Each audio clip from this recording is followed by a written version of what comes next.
Disheartened by his failure to make Emily understand what he was doing, Detective Carnby actually felt better seeing the frozen hell before him. There was a finality to it. Its clear symbolic opposite to the dark man's desert made him realize this was the end. Soon it would all be over.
What can be said about Jacob van Ostad without evoking contempt or apologia?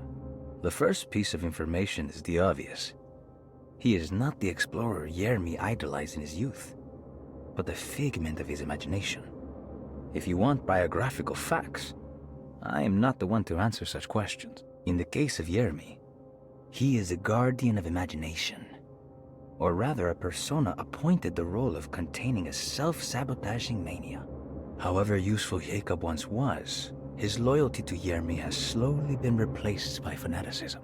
Like a firekeeper who has for decades been burnt by his own sacred flames, now does what he imagines the fire wants.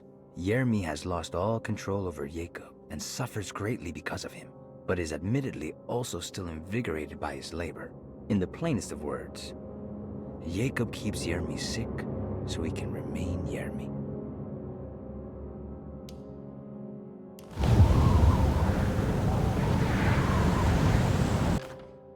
We found the ancient stellarium perched on a cliff facing the Arctic Ocean after a day of sailing due north of the Eskimo encampment. Jacob van Ostad was our most keen member of the expedition. He had been chasing down the source of a peculiar type of crystallized metal present in several sacred items among the natives on the northeast coast of Greenland. The site was a remarkable find for any explorer, and we were all enraptured in our search for enlightenment and meaning. The surviving architecture seemed almost unearthly in origin and astonishingly sophisticated. The metal Jacob was searching for was abundant, almost ubiquitous. We were so taken by our find that we were surprised by the sun falling below the horizon. As we quickly picked up our gear, ready to head back to our camp, Jacob van Ostad declared that he wanted to stay. He was adamant. We begged him to reconsider. The night would be getting colder by the hour, and we feared for all our safety. Jacob refused, threatening us with violence if we wouldn't leave him alone. As the snowfall turned heavier, we left him there on his own. The next day, the weather became worse, and we had to spend hours enforcing our shelter as our tents became increasingly useless. The group had written off Jacob, thinking he must be dead. I had an urge to make one final attempt to save him, so I headed out as darkness fell with a handful of flares, and headed toward the coast and up the climb, towards the stellarium. That's when I saw him, transfixed by a burning sky, that celestial lantern. Jacob keeled over and let out a painful shriek that struck me with such fear and pity. He was crying in agony, for the cold weather had ravaged his flesh. I called out to him, and he turned to face me. His vacant stare held me in place like a needle through a butterfly, and he said, "You must leave now, Ashtan. Go, and never come back." And so I left.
Hey, you! What are you doing here? What is this place? Turn back, Detective. You're not wanted here. Whoa, take it easy. I'm not your enemy. Oh, you're wrong, Detective. You're wrong.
figured you wouldn't want your stars aligned, Jeremy, or maybe that is what you need to temper that mania of yours.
Jeremy?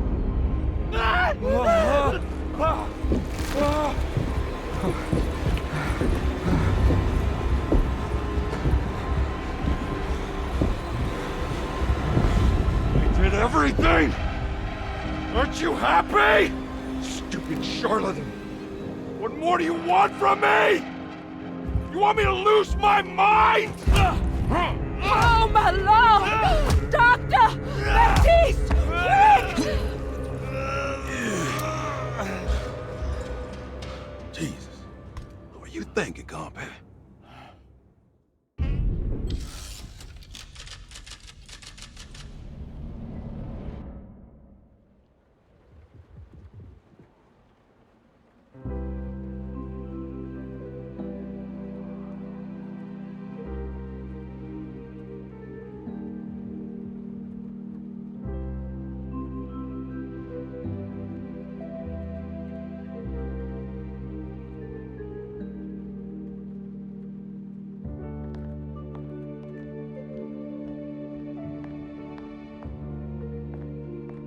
You awake?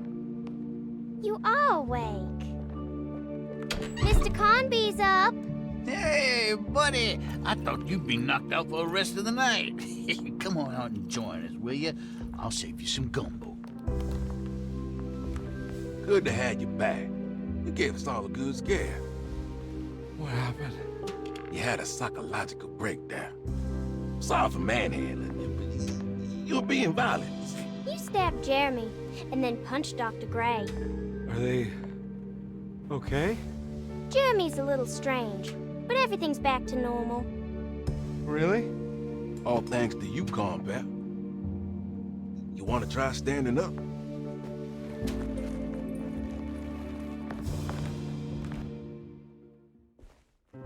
Well, if it isn't the hero of the day. How are you feeling, Detective? Never better. How about you two? Hey, Jeremy, I didn't do too much damage, did I? Things are fine. Very quiet. What's up with him? Painkillers? No. You see, despite you having the finesse of a one-eyed butcher, you managed to lobotomize dear Jeremy. I did what? It's actually quite impressive. It's not like I hadn't considered it myself. I just wish Jeremy could have been helped without reducing his personality to that of an oyster. But he's gonna live. Of course. As long as someone keeps feeding him, he'll outlive the best of us.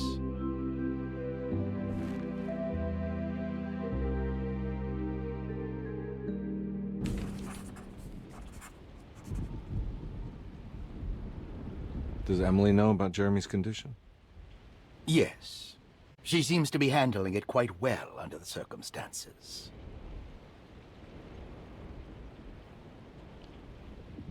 Does she still want to take Jeremy away from Derceto? I will have to insist that you do. This is not that kind of institution. Jeremy, hang on for a little longer, okay? We'll be going back to New Orleans soon. Oh, good. I do so miss the city lights.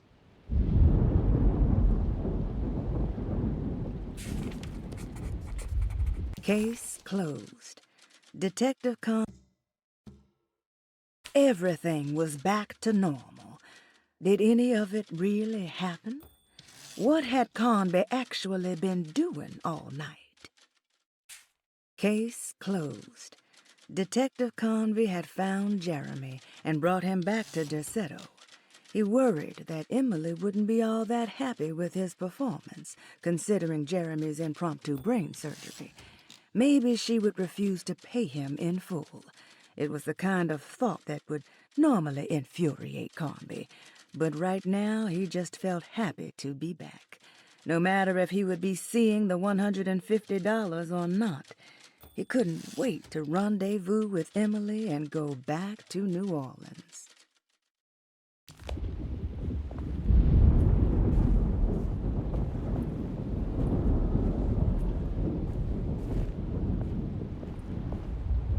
Hey, Ruth. Glad to see you made it back to Derceto. You too, Detective. Make sure to stay for the festivities.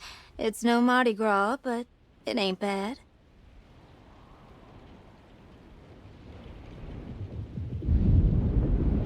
You seen Emily around?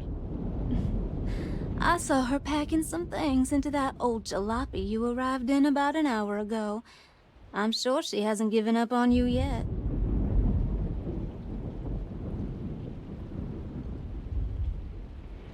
Catch you later. Looking forward to it, Detective.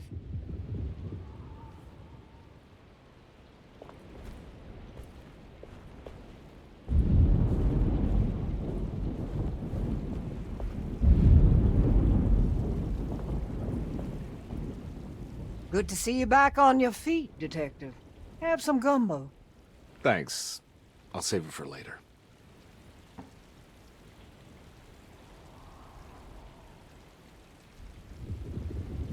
Seems like everyone's in a pretty good mood. The Eve of St. John is the most important date of the whole year. It's the only day when the black goat of the woods tends to her young.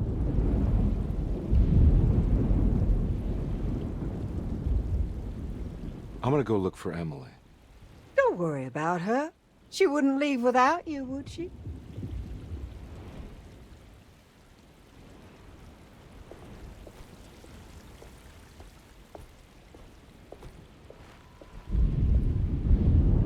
What are you looking for? Just keeping an eye out for the storm. Radio says it could be a wild one. You don't know where Emily is, do you? She's packing some of Jeremy's things. Said she wanted to take them away. I'm sure she'll come and get you when she's ready.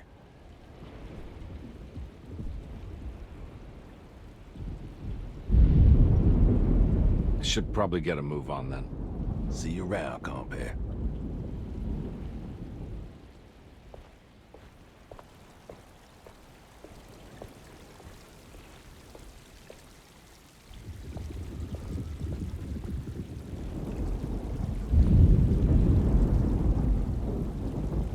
That is one impressive tree.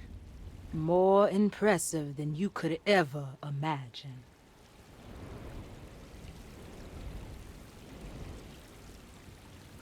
So how does this all work? You dance around chanting? For the ritual, I mean? Stay and find out, Detective. It might just do you good.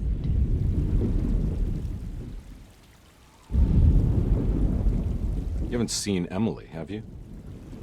No, Detective. I haven't.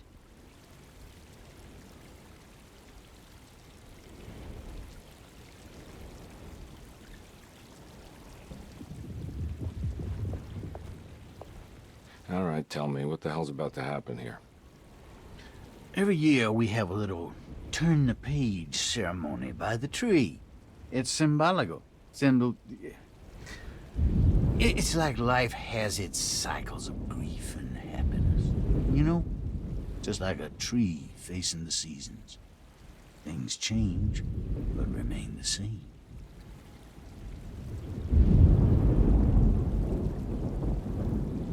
So this is basically New Year's Eve, but with a tree metaphor.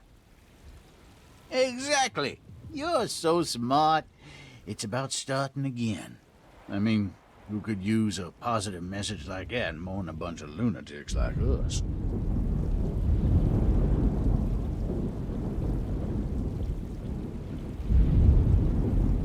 I get the feeling some of you think this year is going to be special. Any idea why? Well, we got some new words, thanks to your buddy Jeremy, and some other changes to the program. Let's just say we're all in this year.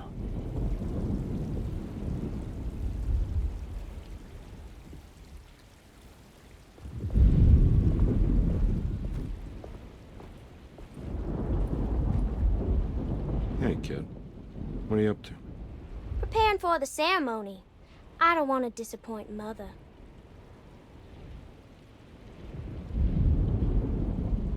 What's your part in this? I'm the Cabernet Corn. It's very important. Only I can settle our debt.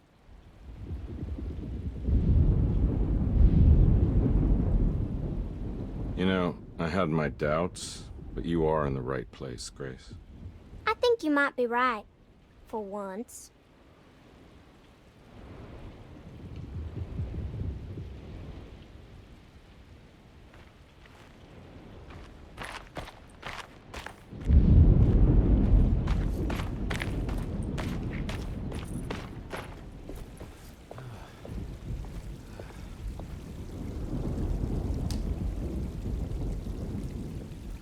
Everyone knows what to do?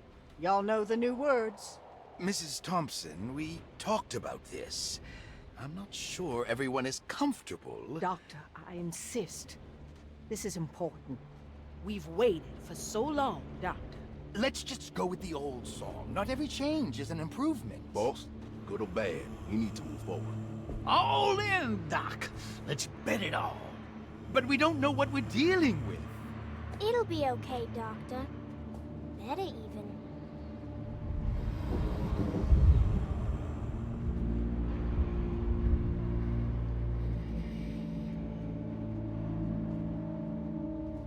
Now there are praises in abundance to the black goat of the woods. Hear us, brother. Take pity on us. Take pity on us. Ever Hear there us, praises mother, and praises abundance and to abundance the black black goat goat of of the the woods. woods. On us. Hear us, mother, and take pity on us. Take pity on us. Ever there's praises and abundance to the black goat of the woods. Hear us, mother, and take pity on us. Accept our sacrifice.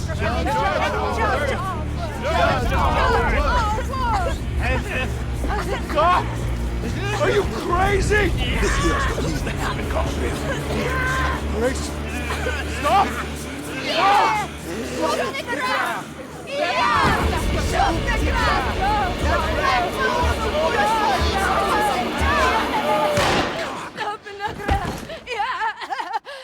Detective, get my uncle out of here.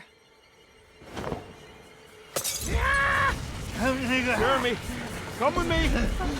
Get over here! Jeremy, come with me! Jeremy, come here!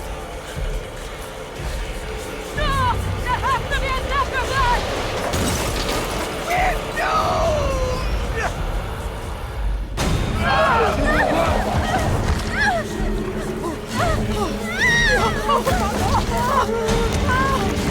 Jeremy.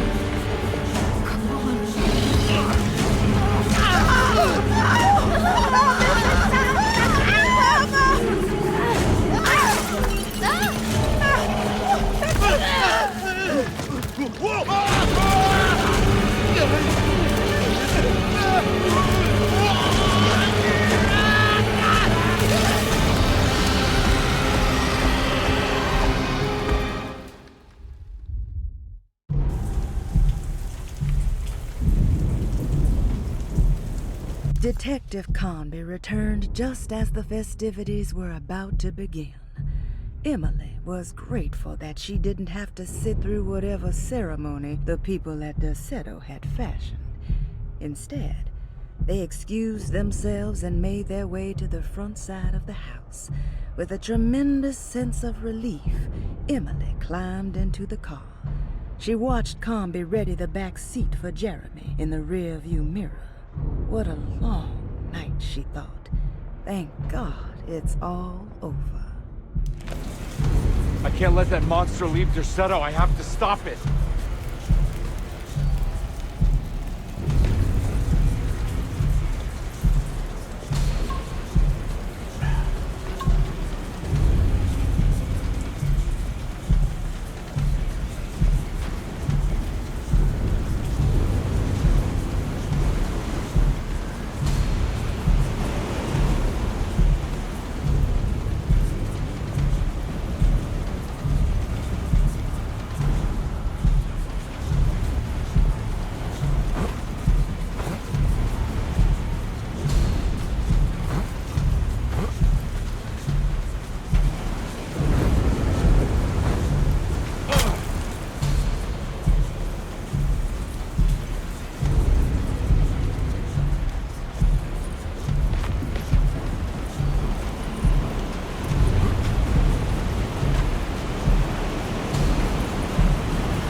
Detective! Oh, what the hell was that? I tried to tell you. There was so much evidence. Their devotion to the Black Goat was like nothing I've ever seen before. I felt so dumb believing any of it, but I'm glad I did. Are you okay? Everything is out of order. This isn't the way the story goes. I shouldn't be alive. Yeah. Well, you're welcome, buddy. How are you doing, sweetie? I kinda like it. You ruined everything, but I'm not mad.